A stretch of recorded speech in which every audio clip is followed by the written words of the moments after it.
Watch this.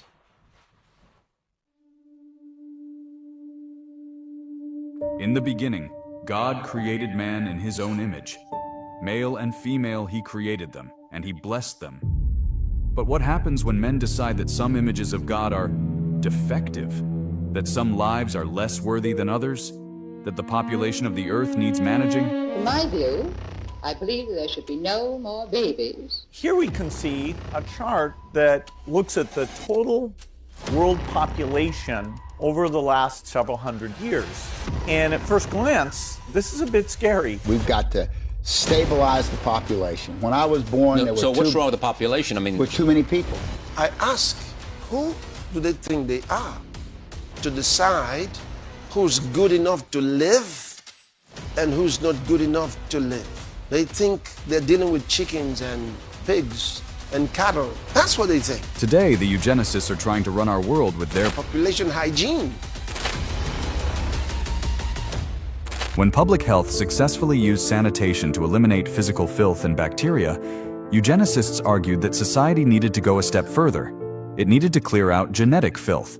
The term eugenics was coined in 1883 by Francis Galton, cousin of Charles Darwin. Francis Galton was a great quantifier. He liked to quantify height, hair color, what is the chest size of an average man, what is the thigh length of an average man, even things like intelligence. Galton had a theory that talent, as he called it, what we would call intelligence, seemed to run in families.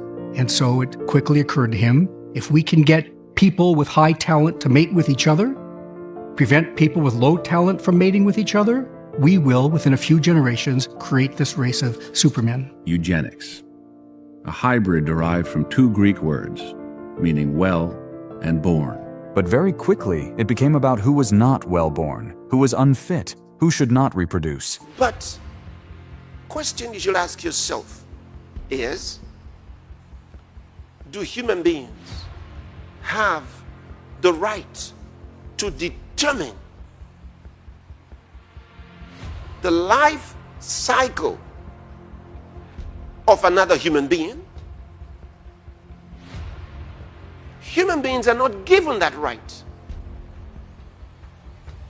They're not given that right because you have to understand it lends credence to the suggestion that those who are more powerful can subdue and subjugate those who are less powerful than themselves. By 1935, 32 American states had compulsory sterilization laws. Over 65,000 Americans were sterilized, deemed feeble-minded, criminal, epileptic, or simply unfit. What's chilling is how mainstream this was. Harvard, Stanford, Yale, leading universities taught eugenics. The Rockefeller Foundation funded eugenics research. The Carnegie Institution published eugenics papers. This wasn't fringe.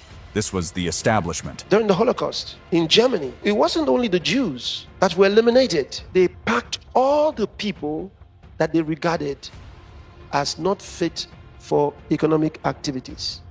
These ones they called disabled.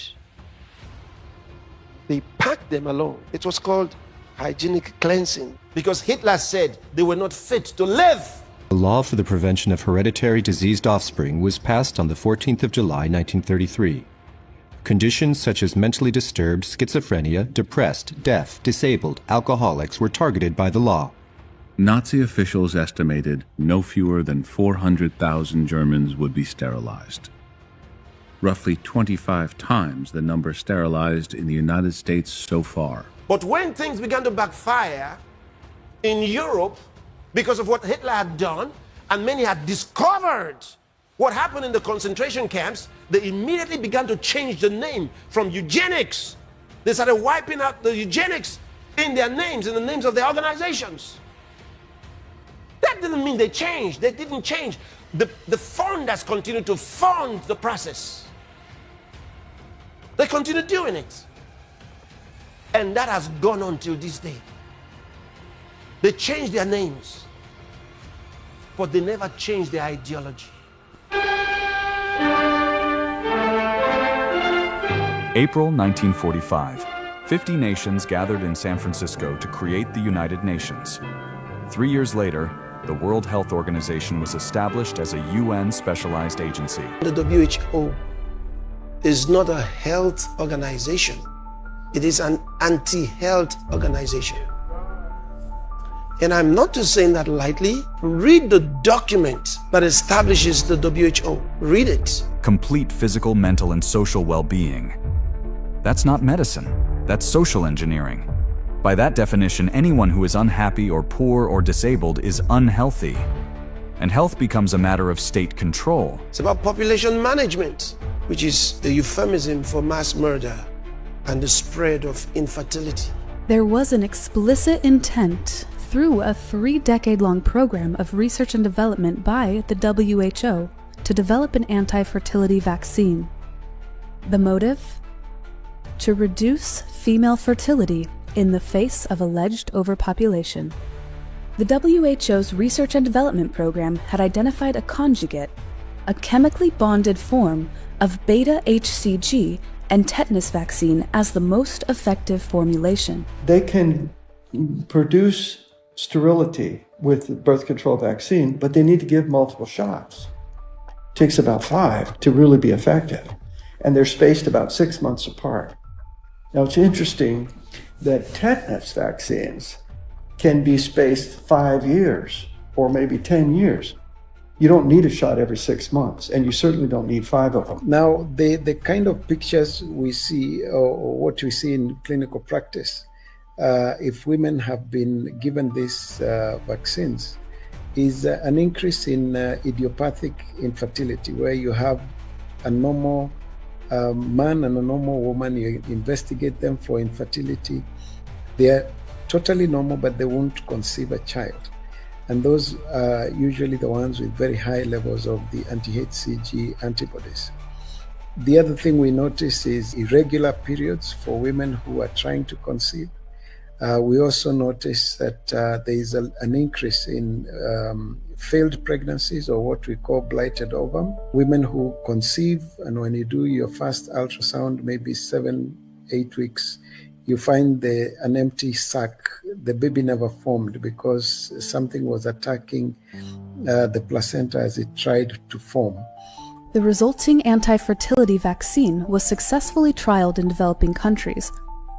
According to the WHO, up to 63 countries may have been targeted. To imagine that a system somewhere, some people somewhere, are behind my inability to carry pregnancy to term, that is a diabolical agenda. That's what they're about. And how they used their influence to gain traction and become an organization that nations have to look up to. No, it's not. It is not a global organization like some people think. It's a cult. And it's a racket. The language of population hygiene never went away. It just became family planning, reproductive health, sustainable development. Same ideology, new vocabulary. And as if that was not enough, they've metastasized into multiple groups in agriculture, food technology, medicine. Also, they can get at you. If you control reproduction, you control population. But if you control food, you control life itself. In 1980, there were over 10,000 independent seed companies in the United States. By 2020, 4 corporations controlled over 50% of global seed supply. This isn't free market. This is monopoly, and it's by design. And they're controlling what we eat, how it's grown, and we have to decide as a society not only who's in charge, but what that means. We really need to start thinking about what does that mean when farmers can no longer save seed, and people in the grocery store, it may look like there's a lot of things to choose from, but it's all being produced by 1 or 2 companies. And when they decide to stop selling something, you're not going to be able to get it anymore. And that's already happening in the fields. Farmers are unable to get conventional cottonseed. These companies are saying, all that's left is GMO seed, buy it, and you have to sign a contract. You have to only buy our seed, only buy our chemicals. You can never reuse that seed, you can't save that seed. So farmers now are just renting their seed, renting the chemicals. They're taking all the risk, and these companies are making the money. Percy Schmeiser was a Canadian farmer.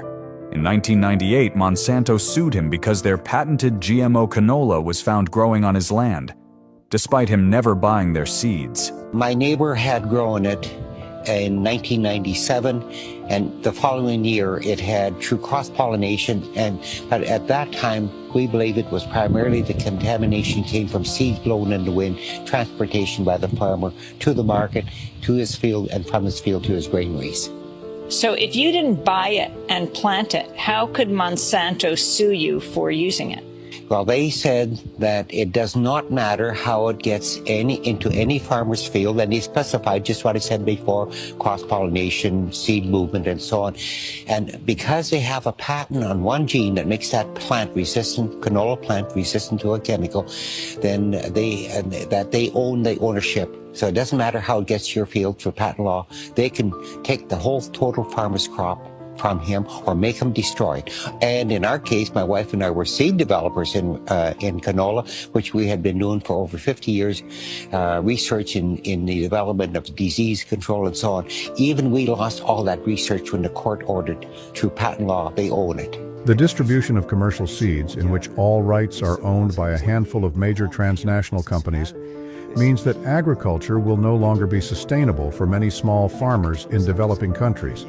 And therefore, we are going to see a gradual worldwide destruction of small-scale farms. Patented seeds. Terminator technology.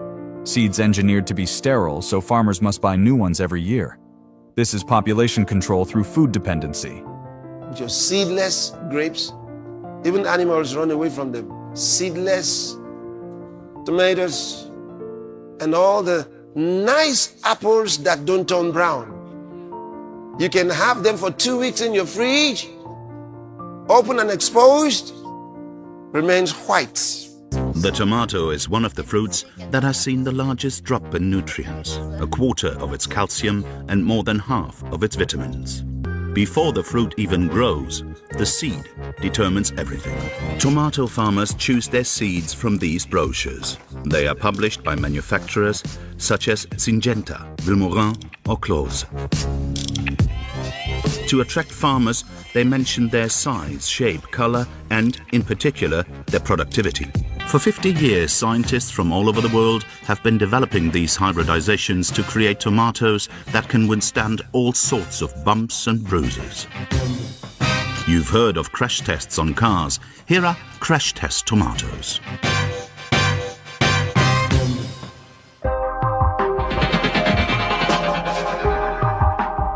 During the 1980s, these laboratory tomatoes flooded the market. But there is still one problem that no one has managed to work out. Tomatoes spoil very quickly.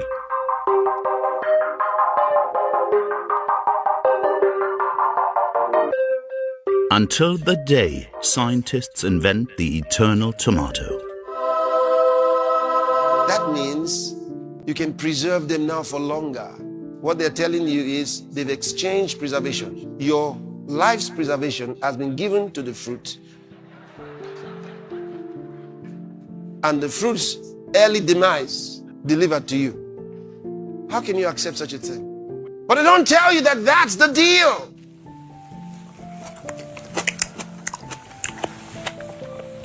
Tasteless. The genes for inhibition, ripening inhibition, carry with them some negative traits. You better understand that's the reason for the multiplied levels of cancer, diabetes, heart trouble that many are getting in their lives today.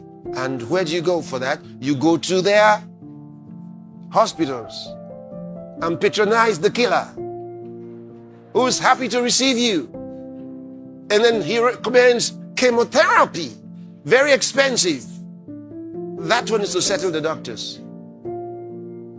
Because if they can recommend a patient for chemotherapy, they get more money for the happy commendation. If your doctor prescribes chemotherapy for you, here's how it goes, more or less.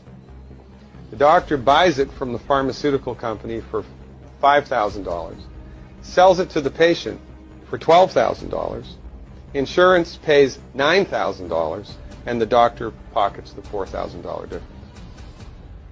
And there ought to be a law. The only reason chemotherapy is used is because doctors make money from it. Period. It doesn't work 97% of the time. Chemotherapy is a hoax and a scam. Chemotherapy prolongs life about 2 to 3 months. 2 to 3 months. That's the sum benefit. For some cancers, such as gastric cancer, it actually reduces life expectancy. Chemotherapy has been shown to help cancer spread. It causes metastases. It helps cancer cells spread. It also activates cancer stem cells. So chemotherapy seems to do the worst things possible that you would want. Doesn't save lives. They know it. That the chemotherapy does not work. They know it. It wasn't designed to work. But the child-minded doctor who doesn't know anything but what they told him in school gets a report, chemotherapy is the next thing, the next big thing. And then, of course, with the media for deception, or to get you to happily accept your death. Happily accept it. When I speak about these things, I'm not just making a complaint. I'm not speaking words lightly. I'm taking them up spiritually. That's the point. That's the reason for the discussion. And I'm informing God's people, don't be a victim to these Luciferian organizations and their agenda. Don't be a victim. And that we must use what Christ has given us in dealing with them. Don't get subjugated by the ideology. So let's use what we've got. And the Bible is clear who wins. It says, resist the devil and he will flee. It didn't say he'll fight back. He can't fight back. He doesn't have the power to fight back. All we have to do is resist them and they must flee. They have to.